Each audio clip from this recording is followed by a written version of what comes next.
Hi, I'm Pastor Kurt, and this is your 5-minute Bible study. Today, we're going to be looking at Genesis 12 through 20, the story of Abram, who became Abraham. This is a lot of material to cover, but let me just quickly summarize. When Abram was 75 years old, God called him, as the Bible says, to leave your country and your kindred and your father's house, to go to the land that I will show you. Abram did. 75 years old. Getting ready for retirement, just wanted to put his feet up, hang out with the kids and grandkids. But the problem was that he and his wife Sarai didn't even have one kid. So there were no kids or grandkids to hang out with in his retirement years.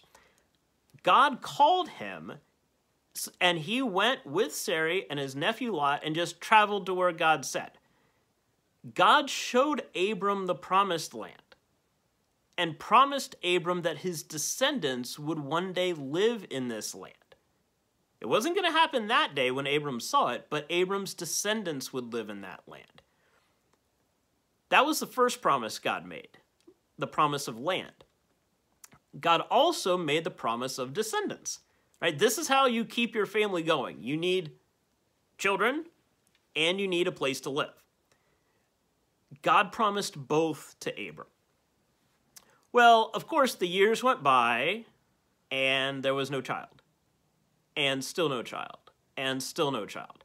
And Abram and Sarai were getting older and older and older, and eventually they start to get really frustrated with God, particularly Abram. There's a couple times in this story when he just lets into God, saying, "What have you given me? Where's the fulfillment of your promise? The heir in my household is this slave boy named Eliezer of Damascus." But then God promises him again, saying, "No, no one shall be your heir except your own child." Eventually, like 25 years later, Sarai did give birth to Isaac. So eventually they did have that promised child, but it took a really, really long time. They got frustrated, they got impatient, they got worried, just like we do. Think about when you've had to wait for something. We're not very good at waiting. When we have to wait, like wait in a waiting room for a doctor, or wait to pick up our kids from school, or wait for the show to come back on if it's live and we're on commercial break, what do? We often pull out our phones and just play around. We kill time. We're not very good at actively waiting.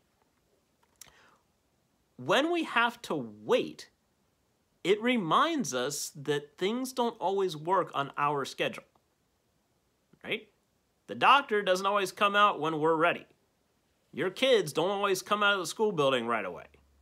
The show doesn't come back on as soon as you want it to come back on. God doesn't work by our timetable either. This is what Abram and Sarai had to deal with. They wanted God to work on their timetable. They even took matters into their own hands. When they were getting so frustrated, at one point, Sarai told Abram, "Well, why don't you have a child with my slave girl Hagar? So that way there will at least be a child in the house." So Abram did. But that wasn't part of God's promise. God's promise was that their own child would continue the line.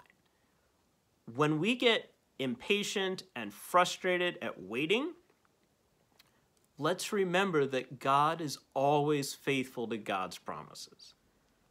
God doesn't always work when and where and how we want God to work. But God is still at work in this world.